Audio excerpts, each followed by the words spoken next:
All right, everyone. Well, welcome back to Hoop to Holler, aka the B-Ball Study Hall with Dylan and Walrus. What's up, Dylan? What's up, little man down there? First day of daycare. How'd that go? Ribs is living strong, doing well. Happy to be here, Wally. Happy post holidays. Beard Happy game New looks Year. good. Happy New Year. And then what is the Yiddish term for nonsense? Let's have a little. Michigas. Yeah, so a third title for this so-called program could be Michigas with Dylan and Walrus. Just That Michigan.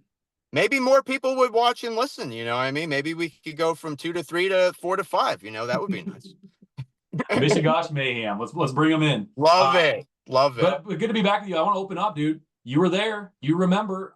Tell us about. I'm gonna call them your Lakers. They have won a couple games now. So I appreciate that. Thank you. You had the I don't know, the life of a dad, like a 40-year-old dad that everybody would dream of, or a 35-year-old dad, where you went back Closer to to back 40. sporting events. Closer, okay, pushing 40, right around 40. Back to back sporting events. Friends along the way. Let's hear it, man. Open up your night. Where did you start? Where did you end? Sure. And then tell us about your Lakers. Yeah. So real quick, I listen, I live in Los Angeles, as you know, and I listen to the local radio station here, ESPN Los Angeles, and they have all sorts of, contests, promotional things and such. And I won 2 tickets to the Cardinals Rams Week 18 game. I'd Tickets never to been. paradise. Yeah. So I'd never been to SoFi Stadium. I'd gone to some Rams games out at the LA Coliseum, including when they first came back and played the Cowboys. 100,000 people in the Coliseum, which is an incredible preseason game. Anyways, Yeah. SoFi Stadium's a heck of a place, like a spaceship, and super Terrible loud. traffic, but really awesome. The traffic, oh my God, man, just like I mean, that's whoa, all, yeah, man. nightmare. But anyways, so it was really cool to go to the game with my brother-in-law. And they won the game. I really believe Matthew Stafford perhaps got himself the MVP. They were working to get him. They were working to get him some touchdowns there at the end. Well, Into then that a little bit. they needed to, man. It was they had to come back. But anyways, so I went to that game. That was a 125 game out here on the West Coast, and then I made my way up to what I will always call Staples Center, technically Crypto.com Arena. The Crypt, that's a good nickname, but Staples, man. To go see my Lakers. Second game against the Memphis Grizzlies. After the new year, they beat them this past Friday with Ja. 2-0. Yeah, 2-0, man. Ja didn't play. And yeah, it was my first Lakers game in person in 2 years. Cool. And it was awesome to be back in the building. I was sitting in section 110, which is in the lower bowl. Great seats. Family friend gift them to me. Was right next to the radio and TV broadcast team. So I talked to the guys I talked to on the radio. Oh, that's cool. Yeah, it was really cool. And I peeked in Wally in the first half, and they were kind of like, to me, it looked like Memphis. I hit you on the side too. I said, "Hey, tell me about the younger Spencer, Cam Spencer, Patty, that M dude's younger brother. What do you think?" And at the time, when I peeked in, it looked like they're kind of going to run away with it. But what happened? How did the Lakers pull this off? Where are they at? What did you see with those eyes that we can learn about your team? Yeah. Well, like our guy, I'll go ahead and shout him out here, Clinton Yates. We listen to his program, Clinton and Friends. It was we remember we were there for the Walrus, and first half was pretty rough, man. It was pretty rough. Lakers were doing their stupid, ISO ball. No one's moving around, jacking up stupid threes, and the Grizzlies were playing loose and fast. Cam Spencer, he had a bit of a down game. He's a real player, though. His stats were unremarkable, but a nice pass early on I saw. Triple J was looking pretty good. But yeah, second half, they finally started playing good, smart, efficient offensive basketball, as I like to say. Jake LaRavia, who I think finished with 26 points. He's kind of been on a heater. He absolutely has been, and he kept them in the game in the first half. How was he on defense in person? What do you think about his defensive prowess on I mean, he's not like a defensive stopper, but he's a solid player, man. And I when I got on the post-game show out here afterwards, what I said was, and also earlier yesterday as well, they were talking about another show I called into.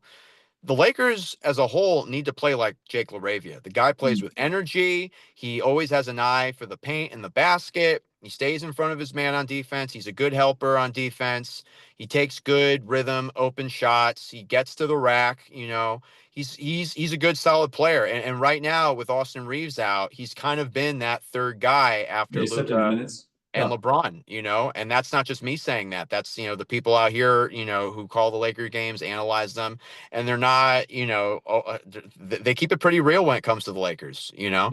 So second half was the way the Lakers need to play. They were moving around, they were moving the ball. Luka, got hot from three. The last two threes he hit, they were talking about actually, as opposed to him doing his dribble and then pull up. Actually, we're catching shoot threes for Mm. Luka. Yeah, So that's rare yeah, for him. like Yeah. yeah, Who what I dished mean, to like him?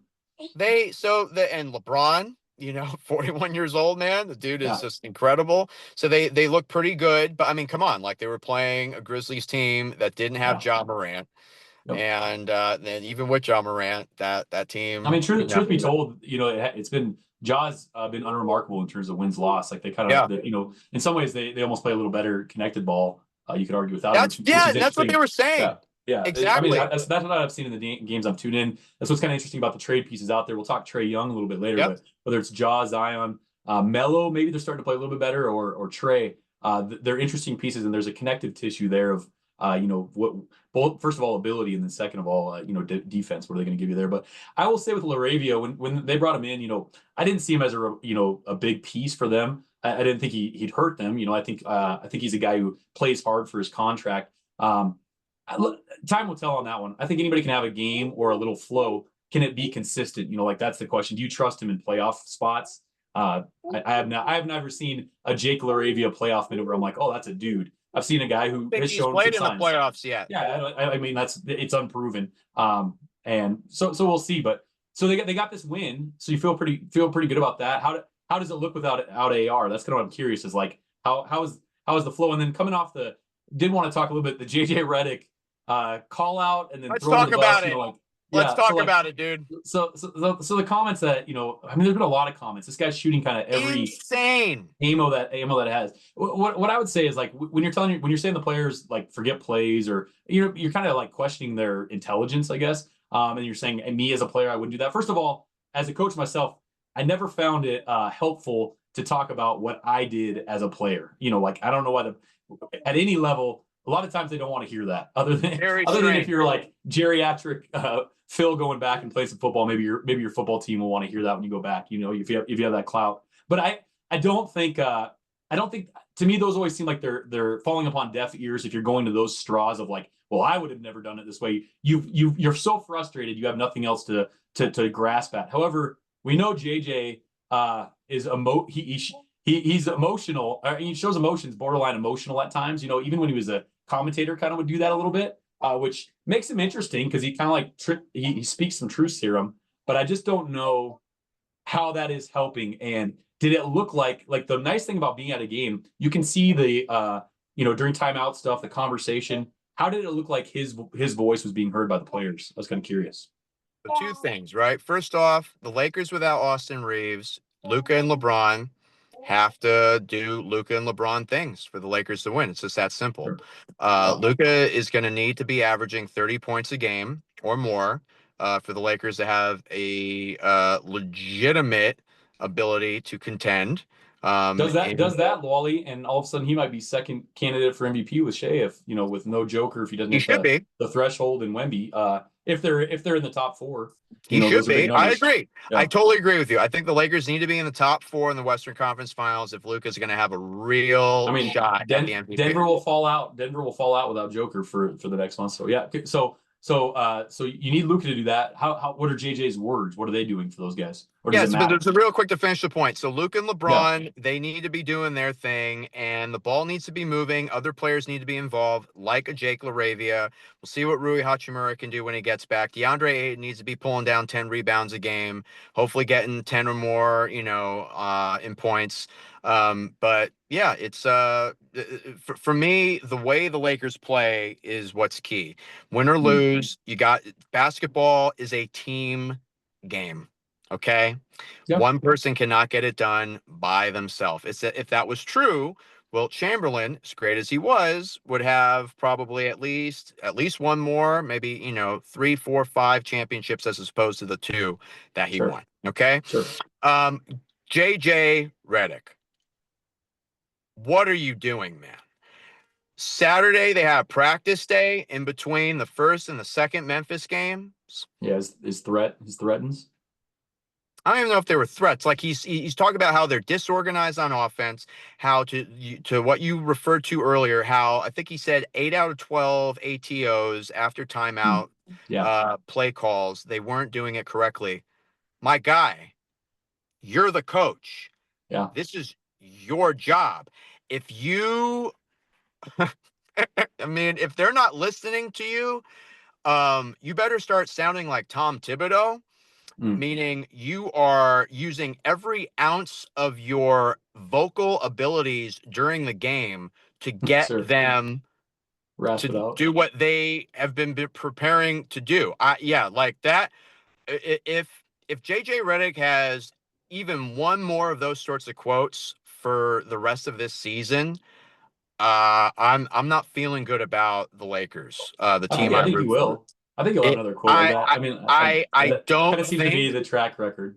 I would not bet on it not happening again, if you will. Okay, Okay. yeah, Yeah, I could see it happening again. It's absolutely ridiculous. I mean, really, like you tell me. I've been a sports fan since I was, 5, 6 years old. I started going to Laker games in 1994 with Nick Van Axel, my guy Eddie Jones, Eldon Campbell, may loved he Eddie. rest in peace. He just passed away. Cedric Sabalos. All right. I cannot recall ever hearing a coach talk about how his team has not been running his plays. Are you Mm, kidding me with that? yeah, But, and we could start segueing into our second topic, the Thunder. But let me put one final point on this, and you could do so as well. With all of that being said, the Lakers right now, I believe, are 22-11, which is the fourth best record in the National Basketball Association. So, I mean, you're tied. whatever Yep, is you're tied. going on right now, if they can just, keep it going, they're going to be at least an interesting team. You got to bank the winnable games. So before these two Memphis games, I said they have to win these two games. You got to get these two games. You got to beat teams like this. If you don't do that, you're now jeopardizing your seeding in the playoffs, getting down into the play-in, which is where the Lakers have lived often in the Mhm. past few seasons. So we'll see, man. Yeah, I was relatively shocked when I saw and read what JJ Redick had to say. But hey, man, they got the two wins. Austin Reeves hopefully is going to be coming back in like 2 weeks. See what Rui Hachimura has to do. Um, Jake LaRavia definitely is looking pretty good. I agree with you though. Right now for me, it's one game at a time. We talk about Sure. being teachers. I'm gonna go and give you my mantra. Okay. Before Okay. I leave my classroom, which is typically where I do this B-ball study hall with us. Every time I leave my classroom at the end of the school day, I say one day, one class at a time. Yeah. Okay. So they got Yep. to take it one game, one play at a time. Play good basketball. Win or lose, play good basketball. What's your final thought on the Lakers right now? Yeah, I think those are fine ass, but they're tough ass in the doldrums. I think everybody's looking ahead at All-Star break at all professionals. One game at a time. I just think this is kind of what we expected, other than you do have Luka Doncic, right? You have a generational talent, and you have this fading LeBron. I think there is something, the AR Luka days early on seem to be vibing pretty well. LeBron comes back in the mix, win a couple games, and then things kind of fade there. The defense has been glaring. JJ seems frustrated. But when you cite Bill Russell, this is the time we live in where Will everybody's got Chamberlain. to, or yeah, sorry, well, Bill Russell beat Will Chamberlain. Yeah, thank you, Will Chamberlain. Yeah. We've got a camera, you've got a cell phone sticking in his face all the time, and JJ, he just says what he's thinking. I think a lot of the time, I don't mind that so much. But what the direction is here really comes down to uh, do Luka, Braun, do they vibe enough? You've pushed for them to outscore teams offensively that can lead into decent defense. And against bad teams, perhaps they can do that. But we've seen them get so exposed on the defensive side of the ball. I just think I don't know if you have the cards to really play or the strings to pull if you're JJ. So I give him a little bit of an out there. I understand the frustration because you're going against young legs in the West, and as talented as Luka is, you know Who's your stopper? Who can you rely on consistently to be on the court and stop the opposing guard play or the post play, and so I think we'll see more of the same. But yeah, you're in the mix. While you're sitting 22-11, you got your Lakers, you're 5-5 in your last 10. Things are tightening in the West, so we've shown that Thunder bleed. Let's go to that tightening. Yes. Yeah. Show that Thunder bleed. I don't know, man. Like they aren't shooting account. the ball. I think this is what I think. The little bit I popped in and going back to the Spurs game, dropping a couple of these ones lately, and then last night, kind of getting blasted. At home. By a team that before Con Knipple came, I think was the bottom feeder, the laughable team. LaMelo talent is the only, his talent and maybe his social media presence was the only thing positive going there. It definitely wasn't play on the court. But all of a sudden, this team is kind of morphing a little bit. And Con Knipple's the real deal, dude. Like I think that is a rookie of the year race, and they may win more games than Dallas. I agree. I told Con Knipple's mom that over the bird, as we can say it. Yep, got a little shout back, or got some support back to us. So yeah, it's kind of cool. Yeah. So I think like if you lose to that team, you got to ask if you're the Thunder, if you're Dags, and I like what he said. He's like, we don't throw any film away. We look at everything. There's something to be learned in every game. So what do they need to learn? Yeah, I think so. A little shaky in the playoffs last year, but like very, very measured. And, never too high, never too low, and that usually pays off in some way. I'm kind of more of an emotional guy. Yeah, a little more of an emotional guy. So, I love to curse. We're doing this kid friendly, but trust me, the R-rated version, the Walrus curses. That's good to know. We'll have to do one of those at some point. The Thunder have made their hay on defense into transition into easy offense. I mean, that's what they do. Much maybe similar. You've got H. Braun coming back into your gems. Bringing Jay Williams back into the Thunder, it has been a little bit of a shaky process. Like that's, they are, Wally, let's just look at it. They're 5-5 in their last 10 as well. They're on a 2-game losing streak, on a skid. They're on pace. Everybody's saying like, this is going to be maybe the greatest team of all time in terms of record. Nope. And they're bleeding drastically. So they're not. How many losses do they have? Do you see that? How many losses? Yeah. Yep. They're 30-7 right now. So they have 7 losses. They have 7 losses, and they only had that one to Portland early on where they're up 20. So these last 6 losses, 3 to the Spurs, like this has kind of been a consistent thing. So they're not shooting the ball real well from 3. Shea isn't getting to the free throw line quite as much as he was at one point. And they're not controlling the offensive glass as well as they were. I think those were the other things. But defensively, they're not creating kind of this chaos and turnover and just walking into easy buckets. And you could say, well, like every team is going to hit this little like 2-week, maybe month, span where it doesn't go. But I don't know, man. I think the other side is like there's good basketball across the league. Any given night, you're going to play a team that has some talent. And we always say this, right? Basketball players. Correct. So, as easy as they were walking away, they also had an easy front-loaded schedule that stiffens in the middle and then gets harder towards the backside. So, I think as a fan, I like it because, maybe there's a chance that we get some interesting nuance here. On paper, they still have, all the talent. But now you got to ask yourself a little bit, if you're Presti, you've got this war chest of draft picks. Do you need to make a move? And if so, what is that move? Like I heard a little bit of whisper of, is a Giannis J-Dub in play? Do you do you get real aggressive in this moment? That doesn't seem to be their standard of history or their, so I don't think so. But yeah, what do you think, man? Like, how are you feeling if you're OKC? And is this just part of the, the season playing out?